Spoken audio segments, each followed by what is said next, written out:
सम्मान्य सभामुख महोदय, मान्य सदस्यहरूले धेरै महत्त्वपूर्ण प्रश्नहरू उठाउनु भएको छ। म मान्य सदस्यहरूलाई धन्यवाद भन्न चाहन्छु सुरुमै। र एउटा प्रश्न धेरै मान्य सदस्यहरूले राख्नुभयो, त्यसको बारेमा म प्रश्न गर्न चाहन्छु। मैले बडो सरल ढङ्गले र इमान्दारिताका साथ हाम्रो ऐन कानुनको व्यवस्था र प्रणाली चाहिँ राष्ट्रपतिद्वारा सरकारको नीति कार्यक्रम पढिसकेपछि छलफल त हुन्छ, तर कमा र फुलिस्ट पनि चेन्ज नहुने परम्परा छ।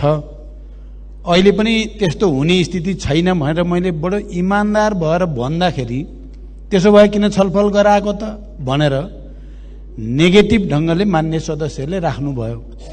मैले यहाँहरूको अगाडि यो पनि भनेको थिएँ कि म त यस्तो हुनु हुँदैन भन्ने पक्षको हो, तर अहिले नै मैले त्यसो गर्न सक्ने अवस्था छैन। त्यसको निम्ति राजनीतिक तहमा पनि र हाम्रो ऐन कानुनको व्यवस्थामा पनि परिवर्तन गर्न जरुरी छ।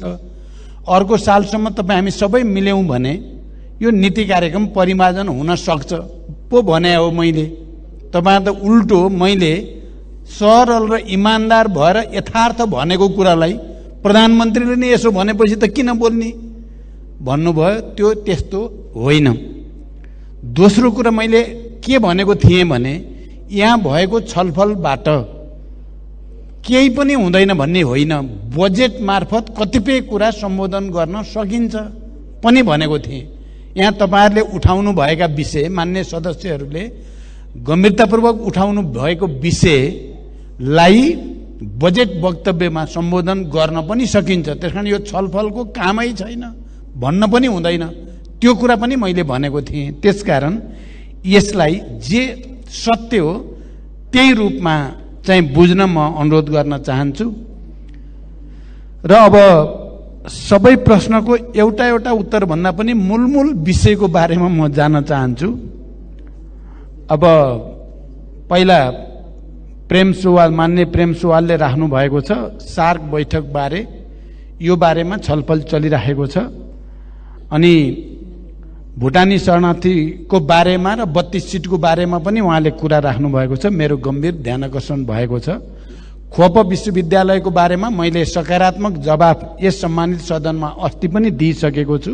मेरो सकारात्मक नै पहल हुने विश्वास दिलाउन चाहन्छु।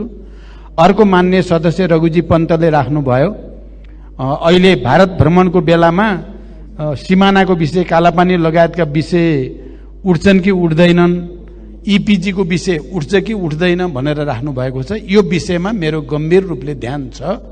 यी विषय उपयुक्त तरिकाले छलफलमा जान्छन्। अर्को चाहिँ यो पञ्चेश्वरको बारेमा के हुन्छ भनेर पनि उठाउनु भएको छ। पञ्चेश्वरको बारेमा छलफल चलिरहेको छ। सम्भवतः धेरै वर्षपछि पञ्चेश्वर परियोजना अगाडि बढाउने बारे एउटा नयाँ समझदारी हुन्छ भन्ने मेरो विश्वास छ र निकै सकारात्मक ढङ्गले छलफल चलिरहेको छ। यो अर्को चाहिँ मान्य सदस्य योगेश भट्टराईजीले राख्नुभयो, यो धर्मान्तरण बारे के भएको छ भनेर सोध्नु भएको छ। नेपाल सरकारको तर्फबाट गम्भीर ध्यानाकर्षण सहित अमेरिकी दूतावास मार्फत अमेरिकी सरकारलाई नोट पठाइसकिएको छ यो के हो भनेर। हवाई मार्ग एयर रूट लिने बारेमा गम्भीर रूपले मेरो भारत भ्रमणका सन्दर्भमा छलफल चलेको छ र यो पटक नेपालले एउटा अर्को नयाँ एयर रूट पाउने प्रबल सम्भावना छ। म अहिले यति मात्रै भन्न चाहन्छु। यो विषय गम्भीर रूपले नै एजेन्डामा राखेर छलफल गरिराखिएको छ। अर्को भूमि सम्बन्धी समस्या 2 वर्षभित्र समाधान गर्ने सरकारको प्रतिबद्धता मैले व्यक्त गरेको छु, किनकि यसको तयारी भूमि आयोग मार्फत, भूमि व्यवस्थापन मन्त्रालय मार्फत भइ पनि राखेको छ र हामी सबैले सामूहिक रूपले प्रयास गर्दा त्यसो गर्न सकिन्छ भन्ने मेरो विश्वास छ।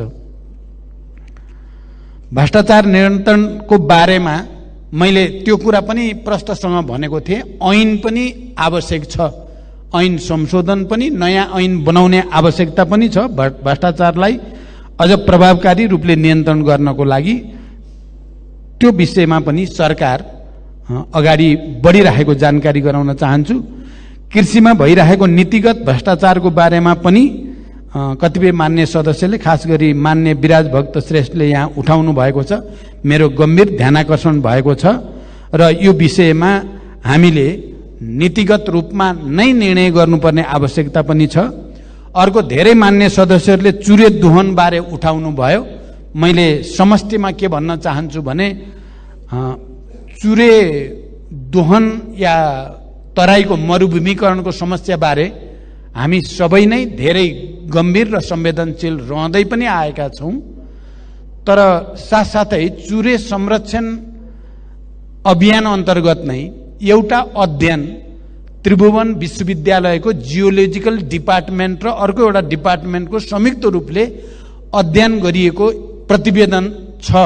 त्यो चुरे संरक्षण मार्फत नै त्यो अध्ययन गराइएको रहेछ र त्यो अध्ययनबाट दुईटा ठूला भोल्युमहरू त्यहाँको तथ्याङ्क सहित तयार भएको छ र त्यसको निष्कर्ष के छ भने चुरे संरक्षण र तराईको मरुभूमिकरण रोक्नको लागि गिटी बालुवाको सही उपयोग र व्यवस्थापन जरुरी छ र यत्तिकै छोड्दाखेरि त्यसले झन् मरुभूमिकरणलाई तीव्र पारेको छ र करिब 1 खरबको चाहिँ गिटी बालुवा स्वतः नै बगेर भारत जान्छ र भारत सरकारले त्यो गिटी बालुवा उपयोग गरिरहेको निष्कर्ष छ तथ्याङ्क सहित र झन्डै वर्षको 50,000 हेक्टर जमिन त्यो नदी उकास भएर, किन गिटी बालुवाले गर्दा त्यो नदीको सतह, खोलाहरूको सतह बढ्दै जान्छ, त्यसले चाहिँ जमिन नष्ट हुँदै जान्छ भन्ने निष्कर्ष जियोलोजिकल डिपार्टमेन्टको एउटा अध्ययनले देखाएको छ। र हामी अहिले, सरकारले अहिले यो अध्ययनको प्रतिवेदन लागू गर्दै त छैन, तर यसमा सरकारको गम्भीर ध्यानाकर्षण भएको छ र तराईको मरुभूमिकरण रोक्नलाई कुनै भावावेशमा आवेगमा आएर होइन, वैज्ञानिक ढङ्गले तथ्याङ्कको आधारमा वास्तविक चुरे संरक्षण कसरी गर्न सकिन्छ, तराईको मरुभूमिकरण कसरी रोकिन्छ भन्ने चिन्ताको साथ मात्रै सरकारले यो विषयलाई उठाएको हो, म स्पष्ट गर्न चाहन्छु। अर्को, केही मान्य सदस्यहरूले यो विदेशमा जाने नेपालीहरूलाई रोक्नको लागि स्वदेशमा नै छोटो समयको तालिम दिएर स्वदेशमा नै राख्ने बारे सरकारको के छ नीति योजना भनेर राख्नु भएको छ।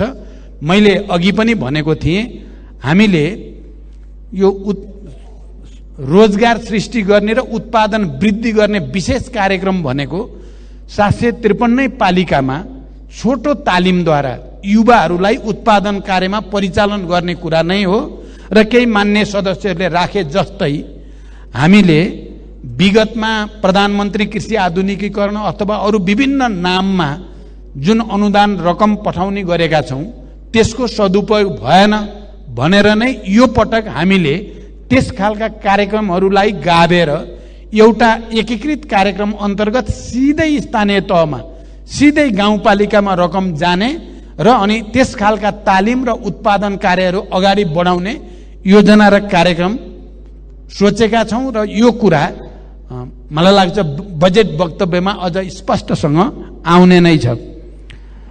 सार्वजनिक सम्पत्ति संरक्षणको बारेमा पनि एकजना मान्य सदस्यले उठाउनु भयो, खास गरी रेडियो नेपालको जग्गा बिक्री हुँदैछ तलब खुवाउनको लागि भनेर। रेडियो नेपालको खुमलटारमा रहेको जग्गा नेपाल दूरसञ्चार प्राधिकरणको भवन निर्माण गर्नको लागि दूरसञ्चार प्राधिकरणलाई दिने निर्णय भएको हो। यो निर्णय अघिल्लो सरकारकै पालामा भएको र अदालतमा विषय पुगेर पनि टुङ्गो लागिसकेकोले अहिले यो सरकारले त्यही निर्णय कार्यान्वयन गर्न खोजेको मात्रै हो, त्यसमा कुनै भ्रम नरहोस्। त्यस्तै अर्को कमरेडले भन्नुभएको छ, यो रुग्ण उद्योग र बन्द उद्योगहरू सञ्चालन गर्ने सन्दर्भमा के भयो, रुग्ण उद्योगको सन्दर्भमा केही मान्य सदस्यले राख्नु भएको छ। हामीले केही उद्योगहरूको नाम उल्लेख भएको, अरूको उल्लेख नभएको सन्दर्भमा, खास गरी सुनसरीका सन्दर्भमा केही कुरा राख्नु भएको छ मान्य भगवती चौधरीजीले। यी सबै बन्द उद्योगको बारेमा पनि सरकारको गम्भीर ध्यान छ र यिनलाई सञ्चालन गर्ने वातावरण बनाउनेतिर नै सरकारको पहल रहने विश्वास म दिलाउन चाहन्छु। त्यस्तै मान्य मेटमणि चौधरीले भालुबाङ लगायतका जनतासँग लाल पूर्जा छैन, वर्षौंदेखि बसेको ठाउँमा भन्ने कुरा राख्नु भएको छ। यो कुरा मैले 2 वर्षभित्र भूमि सम्बन्धी समस्या समाधान गर्ने रणनीति भित्रै पारिएको कुरा म स्पष्ट गर्न चाहन्छु। त्यस्तै मान्य गोकर्ण विष्टले नीति कार्यक्रम र बजेटको बीचमा 2 महिनाको ग्याप हुने गर्ने सुझाव आएको छ भन्ने कुरा राख्नु भएको छ। यो विषय मैले अघि पनि बडो प्रष्टसँग भनि नै सकेको छु। नीति कार्यक्रम र बजेटको विषयमा हामीले नयाँ ढङ्गबाट सोच्न जरुरी छ। ती सुझावहरू जो अध्ययनमा आधारित छन् तिनलाई गम्भीर रूपले ध्यान दिन जरुरी छ। सरकारले यसलाई पहल गर्ने विश्वास पनि म दिलाउन चाहन्छु। युवाहरूलाई देशभित्रकै कुरा मान्य सुनिता बरालले राख्नु भएको छ, यो विषयमा मैले राखि नै सकेको छु। त्यसै गरी भूमि आयोगमा केही समय अगाडि मात्रै भएको हाम्रो छलफलमा यो भूमि आयोगलाई भूमि दर्ता गर्ने क्रममा शुल्क बढी भएको हुनाले पनि समस्या परेको छ। शुल्क घटाउने बारे सरकारले पहल लिँदैछ। त्यस्तै गरी औद्योगिक क्षेत्रको बारेमा र मलको बारेमा, रासायनिक मलको बारेमा यो पटक समस्या हुन नदिने किसिमले सरकारले तयारी गरिरहेको जानकारी गराउन चाहन्छु। त्यस्तै मान्य चित्रबहादुर केसीले यो भुटानी शरणार्थीको विषयमा ठुलाहरूमाथि कारबाही अगाडि बढेन, कमजोरहरूमाथि मात्रै भन्नुभएको छ। यो सत्य होइन। जो दोषी देखिएका छन् त्यहाँ ठुलो सानो नभनिकन नै अनुसन्धान प्रहरीले गरेको छ। कारबाही प्रक्रिया पनि त्यसरी नै अगाडि बढेको छ। त्यसकारण यो प्रश्न खालि भ्रममा आधारित छ भन्ने मलाई लाग्छ। त्यस्तो गरिएको छैन। सरकार स्पष्टसँग दोषी नछोड्ने, निर्दोषलाई कुनै हालतमा नपर्ने गरिकन नै अगाडि बढेको मैले जानकारी गराइ नै सकेको छु। मिटर ब्याजी सम्बन्धी सम्भवतः यो सरकारले पहल लिएको, बडो दृढताको साथ पहल लिएको एउटा विषय मिटर ब्याज पीडितहरूको संरक्षण र मिटर ब्याजको समस्या समाधान गर्ने कुरालाई नै हो। हामीले ऐन बनाएर पनि, विशेष एउटा एक्सन टिम बनाएर पनि यो समस्याको समाधान गर्ने प्रक्रिया अगाडि बढाएका छौँ। यसमा म स्पष्ट होस् भन्ने चाहन्छु। वेस्ट सेतीको बारेमा केही मान्य सदस्यले राख्नु भएको छ, खास गरी मान्य दामोदर भण्डारीले। वेस्ट सेती परियोजना अगाडि बढाउने र त्यसको डिपिआर तयार हुँदै गरेको म जानकारी गराउन चाहन्छु। भारत भ्रमणको बारेमा ट्रेड ट्रान्जिट के हुन्छ भनेर सोध्नु भएको छ।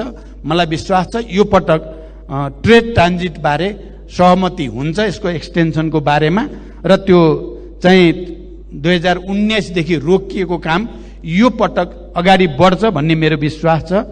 मान्य लाली चौधरीले राख्नु भएको सिकल सेल एनिमियाको बारेमा सरकारको गम्भीर ध्यानाकर्षण भएको छ। मलाई विश्वास छ बजेट वक्तव्यका सन्दर्भमा यसको सम्बोधन हुनेछ। कमरेड योगेन्द्र मण्डलले राख्नु भएको छ सबै रुग्ण उद्योग सञ्चालन बारे, खास गरी विराटनगरको सन्दर्भमा उहाँले उठाउनु भएको छ। त्यसलाई पनि सरकारले गम्भीर ध्यानाकर्षण भएको छ। त्यस्तै अर्को मान्य सदस्यले सोभिता गौतमले आन्तरिक उत्पादन वृद्धि गर्ने र स्थानीय बजारको व्यवस्था गर्ने कुरा गर्नुभएको छ। मैले स्थानीय पालिकामा त्यस खासको उत्पादन कार्य र बजार व्यवस्थापनको कार्य गर्ने बारेमा सरकार गम्भीर रूपले लागिरहेको ध्यानाकर्षण गराउन चाहन्छु। त्यस्तै अन्य मान्य सदस्यहरूले यो पटकको भारत भ्रमणमा अन्य विषय विगतदेखि उठेका 1950 लगायतका विषय उठ्छन् कि उठ्दैनन् भनेर पनि राख्नु भएको छ। यी विषयहरूमा र अन्य विषयहरूमा पनि हामीले संवादको माध्यमबाट समस्याको समाधान गर्ने ढङ्गले विषय उठ्ने जानकारी गराउन चाहन्छु। अर्को मान्य सदस्यहरूले चीन र नेपालको बीचमा पहिला सहमति भइसकेको माडी जलाशय युक्त आयोजना के भयो, त्यो चिनिया राष्ट्रपति आएको बेलामा भएको विषय अहिले किन हटाइयो, अफिस पनि हटाइयो भनेर राख्नु भएको छ। यो कुरा नेपालको एचआइडिसिएल र पावर चाइनाले लाइसेन्स लिएर अध्ययन सुरु गरेको साँचो कुरा हो र त्यो लाइसेन्स रिन्यू नगराएकोले, लाइसेन्स समयमा त्यसको रिन्यू नभएको हुनाले 6-7 महिना अगाडि नै त्यो रद्द भएको रहेछ। तर भायबिलिटी ग्याप फन्डिङ सरकारले व्यवस्था गरेर आउन सकिने पत्र पावर चाइनाले भर्खरै दिएको छ र यसबारे नयाँ सिराबाट हामी अगाडि बढ्दैछौँ, यो जानकारी म गराउन चाहन्छु। त्यसै गरी अर्को मान्य सदस्यहरूले यो नागरिकताको विषय के हुन्छ भनेर राख्नु भएको छ। मैले अघिल्लो पटक पनि यो सम्मानित सदनमा नागरिकताको विषयमा भइरहेको छलफलबारे जानकारी गराएको थिएँ। यो कुरा साँचो हो कि अहिले हामीले यो नागरिकताको विषय अघिल्लो सदनमा दुई पटक दुवै सदनबाट पारित भएर राष्ट्रपतिकोमा पुगेको र राष्ट्रपतिको कार्यालयमा होल्डमा बसेको त्यो खारेज पनि गर्ने प्रावधान पनि थिएन र फिर्ता गर्न सक्ने प्रावधान पनि संविधानमा थिएन एकपटक बाहेक। त्यसकारण त्यो होल्डमा रहेको स्थिति भएको हुनाले त्यसको खोजी कसले गर्ने भन्दा हामीले के सोच्यौं भने जहाँबाट उत्पत्ति भएको हो त्यसैले खोजी गर्नु नै सबभन्दा बढी वस्तुवादी र वैज्ञानिक हुन्छ भन्ने निष्कर्ष सहित उत्पत्ति क्याबिनेटबाट भएको त्यो नागरिकता विधेयकलाई क्याबिनेटले यथार्थ विगतको विवरण सहित राष्ट्रपति समक्ष त्यसलाई प्रमाणीकरणको निम्ति अनुरोध गर्ने निर्णय गरिएको छ र त्यो पत्र राष्ट्रपतिकोमा पुगेको छ र मलाई विश्वास छ राष्ट्रपतिले यसको प्रमाणीकरण गरेर नागरिकता सम्बन्धी विगतमा जे हामीले दुवै सदनबाट पारित गरेर पठाएका थियौं त्यो समस्याको यो पटक समाधान हुन्छ भन्ने हामीले विश्वास लिएका छौं। अर्को मान्य सदस्य, अब सबै दोहोरिएका प्रश्नको मैले उत्तर दिनतिर लागिन, धेरै प्रश्नहरू दोहोरिएका छन्। तराईको मरुभूमिकरणदेखि गिटी बालुवादेखि लिएर अन्य विषयहरू, रुबी भ्यालीको विषयमा अर्को मान्य सदस्यले उठाउनु भएको छ। पर्यटकीय हिसाबले पनि यसको महत्त्वपूर्ण भूमिका छ भन्ने कुरामा सरकारको ध्यान छ। यसलाई आवश्यक नीतिगत निर्णय गरेर अगाडि जाने सरकारको धारणा रहेको जानकारी गराउन चाहन्छु। अर्को मान्य सदस्यहरूले राख्नु भएको छ शून्य समयका प्रश्नहरूको जवाफ भनेर। मैले अस्ति यही सम्मानित सदनमा प्रश्न उत्तर दिने क्रममा शून्य समयमा उठेका धेरै प्रश्नहरूको जवाफ दिएको छु र फेरि प्रश्न उत्तर हरेक महिना दिने नीतिगत निर्णय भइसकेको हुनाले बाँकी प्रश्नहरूको जवाफ पनि क्रमशः दिइने जानकारी गराउन चाहन्छु। अर्को चाहिँ मान्य सदस्यहरूले राख्नु भएको छ, दुईजना मान्य सदस्यहरूले पेट्रोल खानी खास गरी दैलेखको सन्दर्भमा यहाँ हामीले जेनरल सामान्य भाषामा खानी र खनिजहरूको उत्खनन र त्यसको प्रशोधनसँग सम्बन्धित विषय चाहिँ नीति कार्यक्रममा प्रस्तुत भएको छ।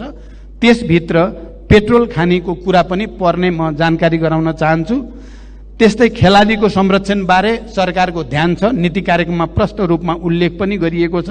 अर्को मान्य सदस्यले छोटी भन्सारको बारेमा कञ्चनपुरको बेलौरीको कुरा गर्नुभएको छ। मैले पहिला पनि सार्वजनिक रूपमा बोलेको छु र यसलाई अगाडि बढाउने बारेमा सरकारको ध्यान छ। अन्य जुट खेती बारे र चाहिँ मान्य रेखा यादवले उठाउनु भएको छ। यसलाई विकास गर्ने बारेमा पनि हामीले नयाँ सिराबाट सोच्नुपर्ने अवस्था छ। अर्को मान्य सदस्य चाहिँ ले उठाउनु भएको छ दार्चुला टिङ्कर सडक बारे। म प्रष्टसँग भन्न चाहन्छु दार्चुला टिङ्कर सडक निर्माणको आवश्यकता र महत्त्व बारे दार्चुलाबाट नै एउटा ठुलो डेलिगेसन जनप्रतिनिधिहरूको सिंहदरबारमा आएर मलाई यो सडकको के महत्त्व हो भन्ने कुरा राख्नु भएको छ र आज मान्य दिलेन्द्र बडुले पनि त्यही विषय उठाउनु भएको छ। यो सडक निर्माणलाई प्राथमिकतामा राख्ने सरकारको नीति रहेको म जानकारी गराउन चाहन्छु। अर्को मान्यले भन्नुभएको छ बिचौलियाको स्थिति शिक्षा स्वास्थ्य सबैतिर छ भन्ने कुरा। यो कुरा त हामी सबैले एउटा नयाँ संकल्प गरेर बिचौलियाहरूको चलखेल रोक्नेतिर जानुपर्दछ। अहिले हामीले जे काम सुरु गरेका छौं त्यो बिचौलिया रोक्ने कामकै सुरुवात हो भन्ने कुरा म जानकारी गराउन चाहन्छु। सोसियल मिडिया बारे अर्को मान्य सदस्यले राख्नु भएको छ, त्यो बारेमा मैले प्रष्टसँग यसको नियमनको निम्ति हामीले सोच्नुपर्छ भनेर राखेको छु। त्यस्तै यौन अल्पसंख्यकको बारेमा मैले राखेको कुरै उठेन भने मलाई लाग्छ नीति कार्यक्रममा यो विषयमा प्रष्टसँग उल्लेख गरिएको छ र मैले अघि स्पष्टीकरण दिँदा पनि यो विषय राखेको जानकारी गराउन चाहन्छु। मल कारखाना स्थापना गर्ने बारेमा नेपालमा मल कारखाना स्थापना गर्ने बारेमा पहिला जर्मनको एउटा कम्पनीसँग इन्भेस्टमेन्ट बोर्डले एउटा निवेदन लिएर प्रक्रिया अगाडि बढाउने काम भएको रहेछ, तर त्यो ठोस रूपमा निष्कर्षतिर पुग्न सकेको छैन। यो पटकको भारत भ्रमणको बेलामा चाहिँ हामीले नेपालमा मल कारखाना स्थापना गर्ने बारेमा ठोस रूपमा कुरा गर्ने योजना रहेको जानकारी गराउन चाहन्छु। अर्को हो, माननीय सदस्यले निजगढ विमानस्थलको बारेमा भनेर राख्नु भएको छ। निजगढ विमानस्थल स्थापना गर्ने बारेमा नीति कार्यक्रममा बडो प्रष्टसँग बोलिएको छ र त्यसको निम्ति आवश्यक पर्ने स्रोत व्यवस्थापन लगायतका अरू प्राविधिक कामको तयारीमा सरकार गम्भीर रूपले जुटिसकेको जानकारी गराउन चाहन्छु। अब विद्यालयहरू सबैलाई समान रूपले गर्नु पर्यो भनेर कतिपय मान्य सदस्यहरूले राख्नु भएको छ। पक्कै पनि सबै विद्यालयहरूमा समान खालको पढाइ होस्, स्तरीय होस् भन्ने चाहना त सबैको हुन्छ, तर हामीले निजी र चाहिँ सार्वजनिक विद्यालयहरूको अन्तरलाई कम गर्ने बारेमा, निजीको गुणस्तरीयता वृद्धि गर्ने, त्यहाँको भौतिक पूर्वाधार र शैक्षिक पूर्वाधारको स्थिति सुधार गर्ने र बिस्तारै त्यसमा सन्तुलन ल्याउने नीति सरकारको रहेको म जानकारी गराउन चाहन्छु। कतिपय विद्यालय स्मार्ट हुने, कतिपय नहुने भने नमुनाको रूपमा केही गर्दै त्यसलाई विस्तार गरेर सबैलाई स्मार्ट बनाउने उद्देश्यका निम्ति त्यो भनिएको हो। यो प्रचलन विगतमा पनि हुँदै आएको कुरा पनि म जानकारी गराउन चाहन्छु।